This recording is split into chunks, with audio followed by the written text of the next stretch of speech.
how to get rid of addiction. It's a very interesting subject, and we would observe from a unique perspective. As you know, that's what I'm all about. We provide unique solutions as touching life's problems. So, addictions, from that logic, is not what you think it is.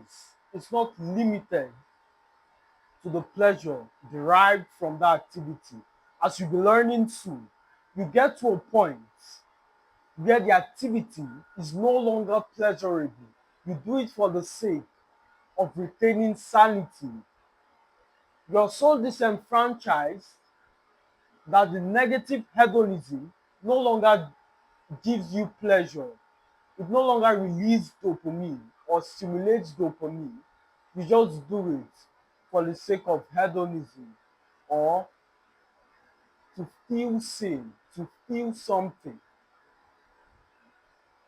We are getting there. Let me not speak past myself. Addictions.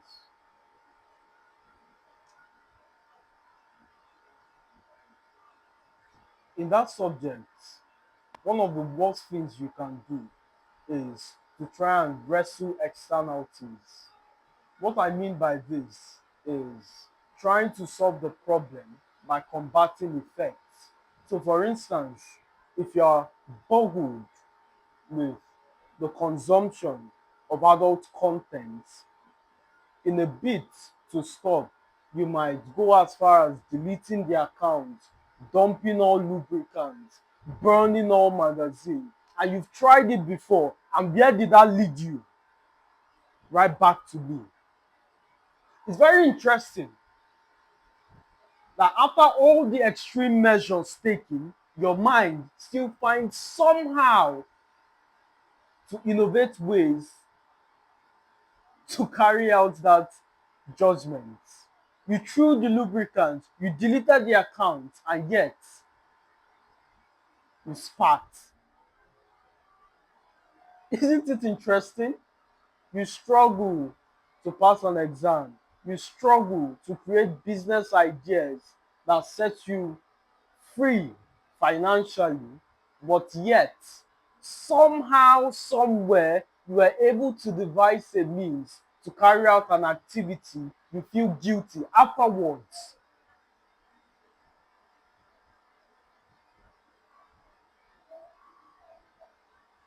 One of the key reasons, the chiefest sponsor behind addiction is lack of purpose. Lack of purpose. Lack of purpose.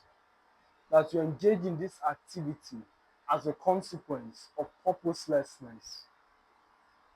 Let's define purpose. I define purpose as a God given assignment, what you wake up to. The feeling derived from purpose is the same from that activity. So you are routing the genuine feeling only from the negative outlet. I've said it countless times that humans, we are not built to operate indefinitely in uncertainty. That's why individuals who are able to operate that frame for a long enough time, able to dwell in uncertainty long enough, are usually rewarded by society, e.g., successful men. In fact, the sight is an anomaly such that if you see somebody going from point A to point B, B to A to B, B to A, you would have to stop and ask, what is wrong? It's an anomaly. A sight of purposelessness is not something coherent with the individual lifestyle. So once you lack purpose, your mind would compel your body to take action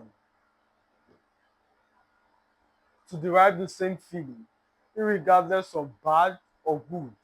So it's not a moral argument.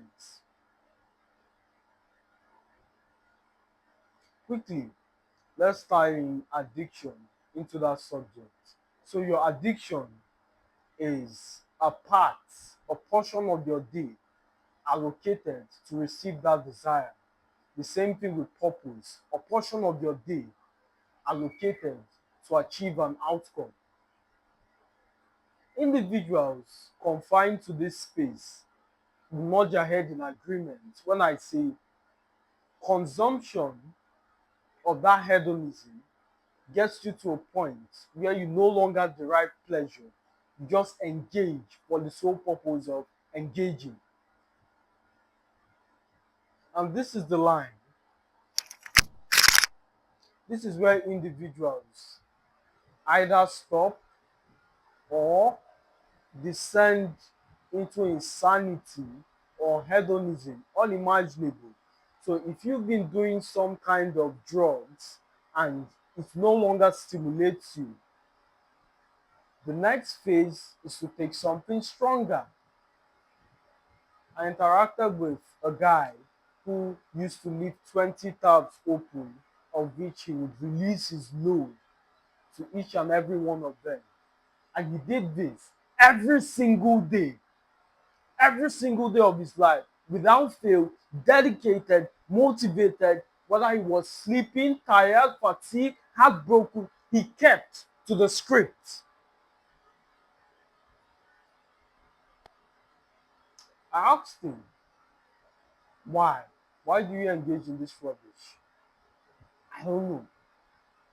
He might not be able to articulate his action, but what he clearly lacks is purpose. He has no purpose. There's nothing going on for him.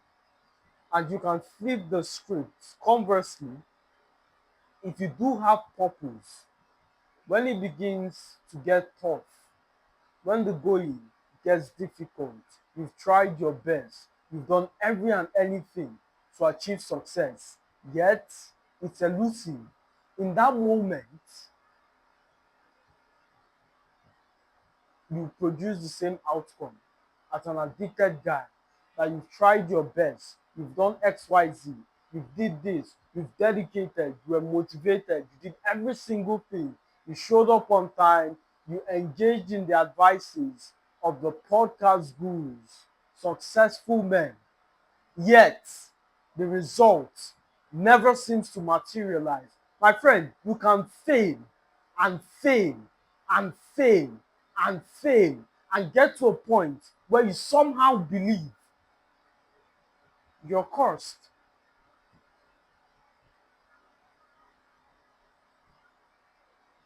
If you've never gotten to this stage of your life, just keep thanking God and pray for grace that once you get to that point, you leave the cave sane. You leave that interaction not just victorious, but with your complete mind. Especially in superstitious nations like Africa, where spirituality is very high.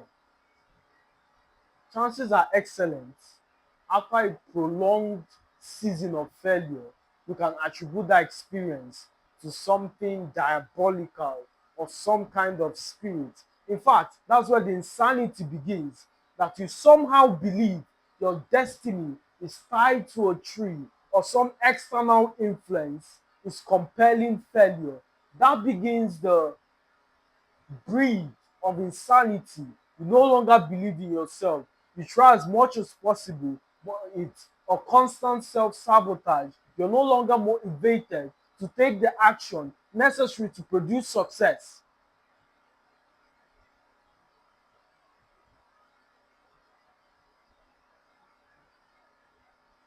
I'll say it again. If you've never gone through this experience, thank God first. Secondly, pray to God that once you engage, you should not just come out victorious, but you should live with your right mind. I will use this analogy not necessarily because it's the worst thing that has happened to me, but it's a story that can be vetted by my audience. It's something you experience, it's a journey you walk with me. Take this YouTube channel, for instance. I posted every single day. Please understand, every single day, 750 videos before we got any kind of engagement.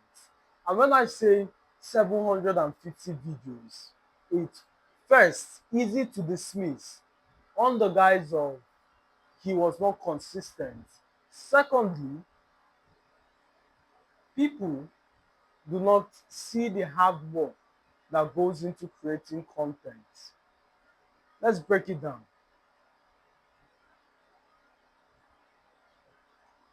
Day one, 15-minute video. You draft your content, analyze, script, review. Day two, you repeat the process. Day three, day four, day five. Please understand that when I hear these streamers or people successful in the content space, there's always that one subscriber pushing them, cheering them, go on, I'll keep watching your videos. But in my situation, I had zero views. The only view I got was for myself or family member.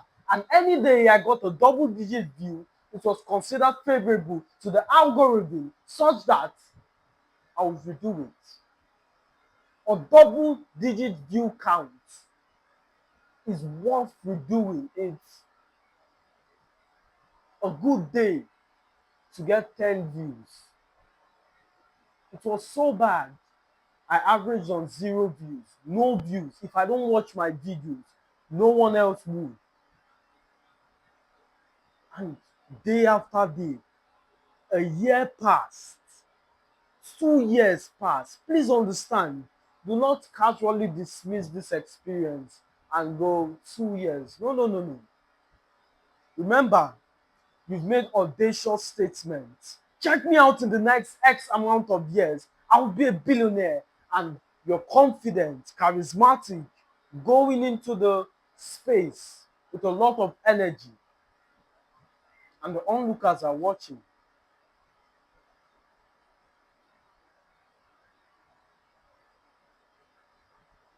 Nothing more does the guy in the sidelines love than to watch the man in the arena get fucked up. What is wrong with you guys? Are you fucking mad? My apologies.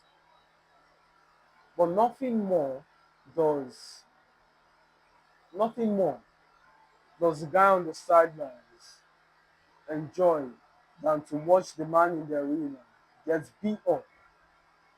So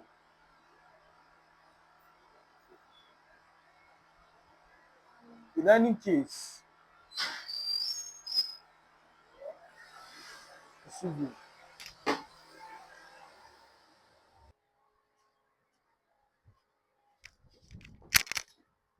nothing more does the guy on the sidelines enjoy more than watching the person in the arena get fucked up. So it's the same with you. Engaging on that path towards success, it's enjoyable to watch you suffer. So after going through that gruesome experience and seeing little to no results, do you come up with the right mind? I don't know. But I feel like we're digressing. So let's stick back to the original discourse.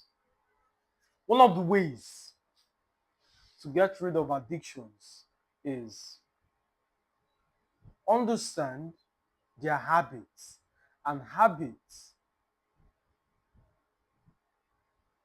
are not stopped, they are replaced. You do not stop a bad habit. You do not stop doing something. You replace it. The time you would spend on page 68 is doing more, is expended doing more productive things, is doing something more productive. It's going to the gym, reading a book, getting a new hobby, such that when the loss arises, it can be countered by a more genuine dopamine, which is all it is, at least at the infancy of the problem. So at the infant stages of the addiction is a consequence of lack of purpose. You do it to feel sane, to be in a state of expectancy. There's something I'm looking forward to the next day. That's why you engage in all shades of hedonism at first.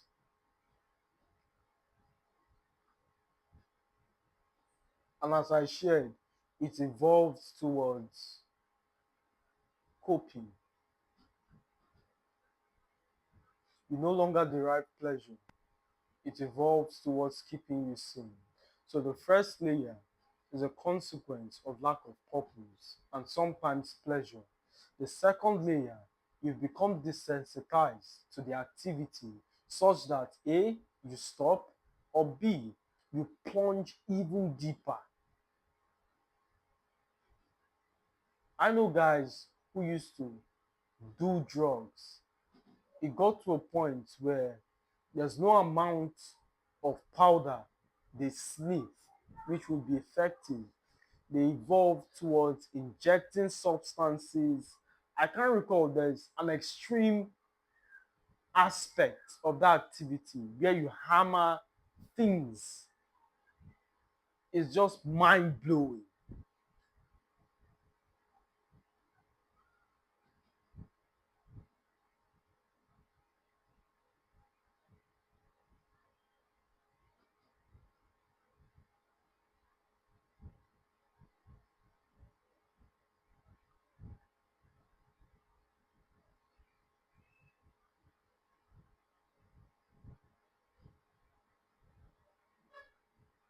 Like I said, you change habits by replacing them. One bad habit in exchange for a good habit. If you want to change something, there's no such thing as a vacuum. If you try and stop, you find yourself continuing as you've experienced. So don't try and stop. Replace that activity with something worthwhile and you'll be fine. As always, my friends, a pleasure speaking to you. I'll see you in the next one.